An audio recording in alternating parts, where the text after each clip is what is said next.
Assalamualaikum Sobat Islam. Deras gelombang kritikan bahkan serangan para pendukung Lesti Kejora seolah yakin dengan kebenaran yang terjadi hingga mengomentari buruk Rizky Bilar dengan alasan KDRT dan perselingkuhan yang marak di media sosial sekarang ini. Gelombang kegaduhan yang cukup ramai hingga Lesti Kejora akhirnya pergi menuju Tanah Suci untuk menenangkan dan mendekatkan diri kepada Sang Maha Pencipta atas cobaan yang menimpanya sekarang ini. Lesti yang mantap berdoa dan pasrah bahwa semua yang terjadi pasti ada hikmah dan kebaikan untuknya, meski di awal semua ini pahit untuk dirasakan. Sementara sebagian besar pendukung setia, beberapa tokoh dan artis menyarankan mereka untuk pisah karena apa yang dilakukan Rizky Bilar sudah tak termaafkan. Walau sebagian lagi kekeh masih mendukung mereka tetap melanjutkan meski hal yang sudah cacat tidak bisa kembali seperti semula, bahkan mungkin akan membekas selama-lamanya. Dan hal yang menjadi wajar kiranya publik mengharapkan demikian sebab besar kecintaannya hingga mendukung hal-hal yang menurutnya harus dilakukan seperti yang diharapkannya masing-masing. Melihat banyaknya paksaan keinginan yang akhirnya diabaikan dan tentunya harus Lesti Kejora pasrahkan apa yang terbaik untuknya, inilah rencana besar Lesti Kejora sebenarnya. Hingga Buya Yahya menegaskan hal yang cukup mengejutkan terkait pernikahan yang dilandasi dugaan KDRT dan perselingkuhan yang bisa saja ditinggalkan dengan sejumlah tahapan. Selengkapnya mari kita bongkar dengan menyimak videonya sampai selesai agar tidak salah paham. Bisa saja imannya kuat, akan tapi dia tiba-tiba mukul istrinya. Dia ngerti setelah itu nyesel, jadi dosa, tapi di saat ada emosi dia tidak bisa menahan. Tapi dia tahu itu dosa, tapi nggak punya iman tidak. Kemaksiatan dicari, jadi ada 3 penyakit. Penyakit fisik, ada penyakit mental, penyakit roh.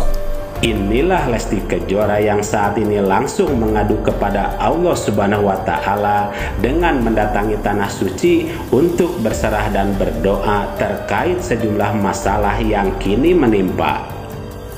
Lesti yang mantap meninggalkan rumah sebab dalam satu sisi untuk tetap berada dalam satu rumah pun mungkin tak mampu karena bisa mempengaruhi emosi, marah dan sebagainya yang khawatir bisa depresi saat terus dalam tempat tersebut. Maka langkah yang terbaik yang diambil adalah untuk sementara meninggalkan rumah dengan arahan seorang ustadz yang menjadi pemandu untuk mencari jalan terbaik dengan mendatangi Tanah Suci, melakukan ibadah dan doa, meminta petunjuk jalan yang harus diambil ke depan. Hingga akhirnya Buya Yahya membeberkan solusi yang luar biasa terkait hal yang seharusnya bisa dicoba dan diupayakan sebelum memutuskan rencana besar yang bisa diambil selanjutnya. Dicoba dulu dong. Di dalam kalau hidup satu rumah, sekarang kan permasalahannya. Permasalahan kita ini yang paling inti adalah tidak memahami kalau itu adalah misalnya sakit diantaranya. Jadi memahami seorang suami hanya keras kepala saja. Padahal bisa saja dia adalah yang punya permasalahan sangat pribadi, sangat khusus yang mempengaruhi mentalnya, sehingga dia punya perilaku keras, sehingga mudah memukul dan sebagainya. Sebab pada dasarnya manusia yang punya rasa kemanusiaan itu susah untuk ngomong kasar kepada orang, ya kan, atau untuk memukul itu, apalagi istrinya. Jadi kalau ada seorang suami bisa memukul istrinya, bisa saja dia sakit mentalnya. Apa yang ada di hatinya itu? Emosi setinggi apapun dia harus berpikir itu buah dari anak-anaknya. Maka lebih baik kita pandang dia sebagai orang yang sakit terlebih dahulu, ya kan? Lalu kita memaklumi dia, kita ajak diskusi yang baik. Dan biasanya itu tadi, ada hal yang tidak bisa langsung disampaikan kepada sang istri. Karena kalau dia tahu, sang istri tahu, mungkin dia akan semakin minder karena kekurangannya. Kemudian di sisi lain adalah istri bisa saja menjadi tidak menghargai sang suami. Untuk cerai jangan, akan tapi diupayakan dulu. Ini kita sampaikan ilmunya. Ini adalah sisi. Orang itu hanya melihat manusia adalah jasad saja. Dipikir tubuhnya kekar sehat, maka langsung dianggap sehat. Sementara ada mentalnya. Nanti ada sakit ruhnya, kurang iman. Sehingga menjadi orang yang naudzubillah melakukan banyak kemaksiatan itu karena kurang iman. Nah, tapi kalau sisi mental ini bukan urusan dengan iman, bisa saja imannya kuat.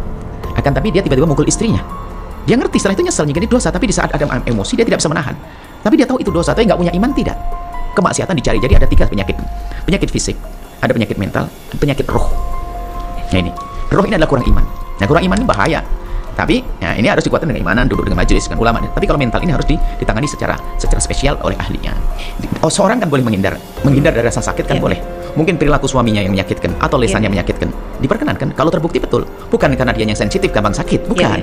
Kalau memang suaminya suka nempeleng, suka nyaci dan sebagainya, dia sangat berhak untuk menghindar dari cacian itu. Bukan menghindar dari suaminya. Menghindar dari caciannya, cuma karena caciannya nempel sama suaminya, maka dia menjauh dari suaminya. Tidak termasuk nusyus ya? Nah, kalau nusyus itu adalah ketidakpatuhan dengan suami.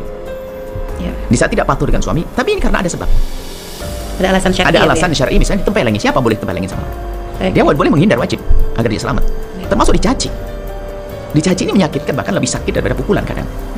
Sekali lagi beliau Buya Yahya bukan secara langsung membahas Lesti Kejora dan Rizky Bilar, tetapi beliau membahas hal yang sama terkait pernikahan, KDRT dan perselingkuhan yang bisa saja ditinggalkan dengan penjelasan, usaha dan sejumlah tahapan yang sebelumnya bisa diupayakan sebelum memutuskan apa yang menjadi tujuan. Apapun itu semua, yang jelas Allah sedang mempersiapkan rencana besar dan terbaik untuk siapa saja yang di saat ada masalah maka mendekat, meminta dan menyerahkan semuanya hanya kepada Allah Subhanahu wa Ta'ala.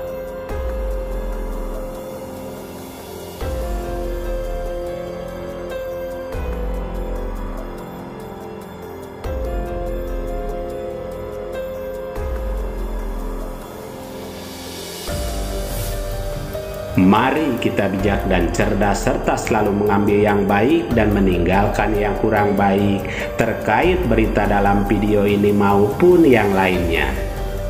Dan kita ambil saja hikmah kebaikan serta bisa melaksanakan sisi siar yang beliau sampaikan. Demikian ulasan kami, semoga ada manfaatnya. Mohon maaf atas segala kesalahan dan kehilapan. Wassalamualaikum warahmatullahi wabarakatuh.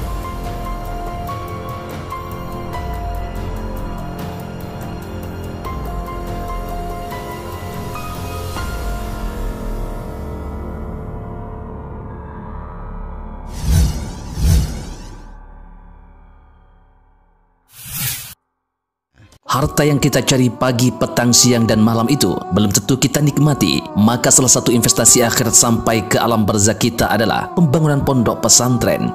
Di antaranya yang terpercaya, pembangunan pondok pesantren Gunung Panda Malang. Rekening wakafnya BRI 1174 01 00554 560 atas nama Pondok Pesantren Gunung Panda. Jangan lupa kontak konfirmasinya 0822 2847 0705. Berkah rezekinya anaknya anak soleh soleha menjadi penghafal Al-Quran dan negeri ini menjadi beldatun thayyibatun wa rabbun ghafur. Pahala terus mengalir meski umur kita telah berakhir.